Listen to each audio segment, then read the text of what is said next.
Good morning, everyone. Um, Bad lighting in this room right now because it's still dark outside. So, hey, our very awesome eighth grade teacher, Ms. Delpier, asked if I would record something for our junior high kids based on one of the Gospels from last week. Hi, kids. I got up really early this morning to do this for you. So, hey, we come to mass as a school community twice a week, and after we're done, kids, they stay behind and they offer some post mass prayers and always pretty much ending with what we call the summary, right? Last week, Friday, I believe, the gospel reading was basically where we get the summary from. When a scribe comes and asks Jesus, which commandment of the law is the greatest, and he's asking that question initially anyway, now with a lot of sincerity. I think he wanted Jesus to pull like one of the 10 commandments off the stone tablets and say, this one is more important than all the others. The problem was that by this time, there weren't just 10 commandments. I mean, they had over time, there were over 600 different addendums to the law, things you couldn't do. And so it was an impossible question for Jesus to answer, right? He's not going to pull one out of 625 some odd, precepts of the law at this point. So what does he do?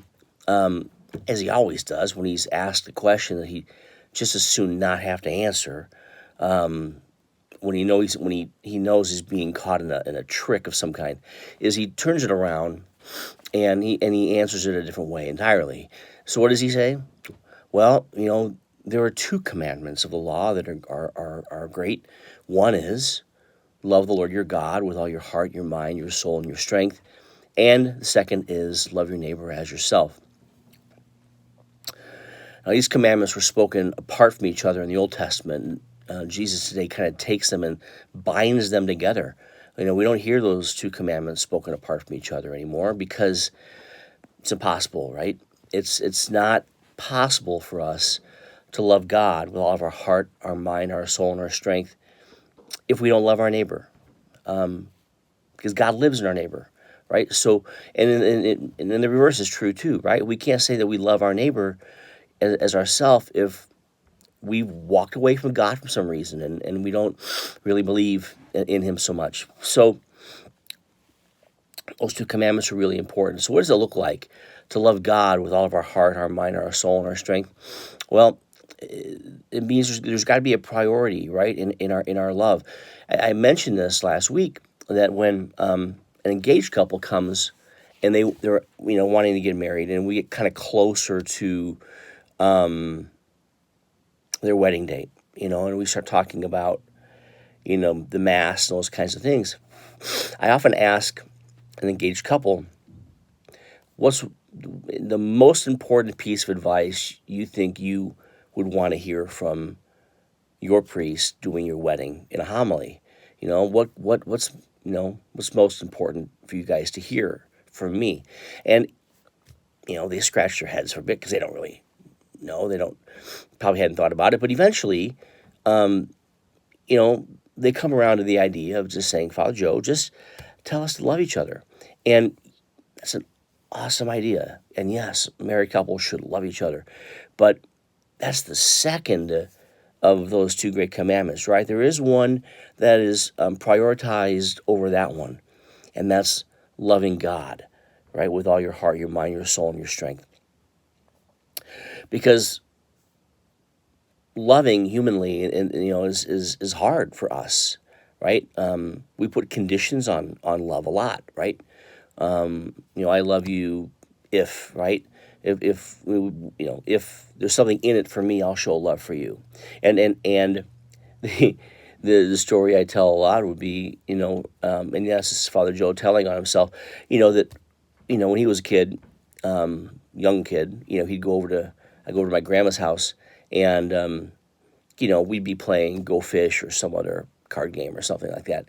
And grandma might say, Father Joe, give me a hug. And there's probably a time or two where I might have said to grandma, can I get one of your oatmeal cookies first? And so basically I'm saying, I'll show love to you, grandma, if I can get one of your oatmeal cookies. And so she'd get her, I'd get my cookie, and she'd get her hug, right? We do that a lot. Sometimes when we're young, we put conditions on things. I'll show love for you if there's something in it for me, right? Or we put conditions on it in this way.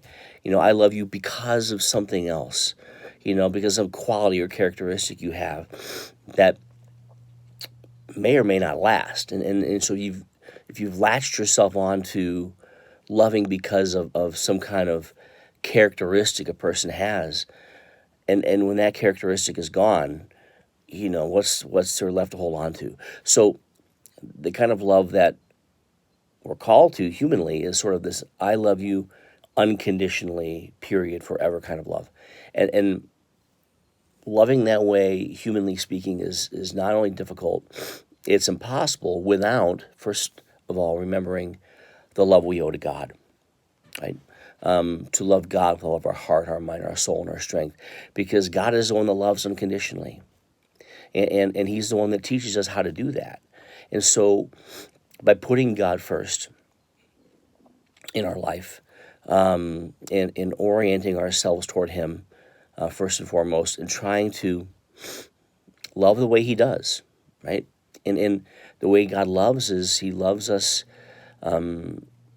selflessly and sacrificially. Showed it to us by allowing his son to come and die on the cross for us. So, yeah.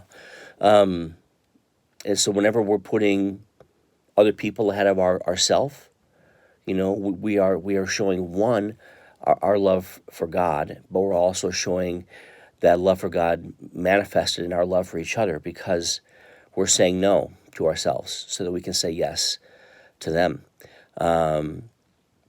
That's what it means to love like God does, right? He also loves us understandingly and forgivingly. We're not perfect people. We make mistakes all the time. We sin. God still loves us. We see it over and over again in the Gospels, where Jesus continues to show his love for his own disciples and followers, even though they didn't always understand. So when we're able to forgive people, right? When we're able to look past the faults and the errors of others, especially when those faults are directed at us sometimes, and we can forgive them for that, we're also loving like God loves. So it is possible for us to love that way, but it has to be a priority of, first of all, loving God first. Because if we love God first and we let him fully into our lives and our hearts, then we're going to be able to love each other more beautifully and more profoundly, because we're going to see God in them much more clearly. Okay? God bless. Miss you guys. Hope you're well. Take care.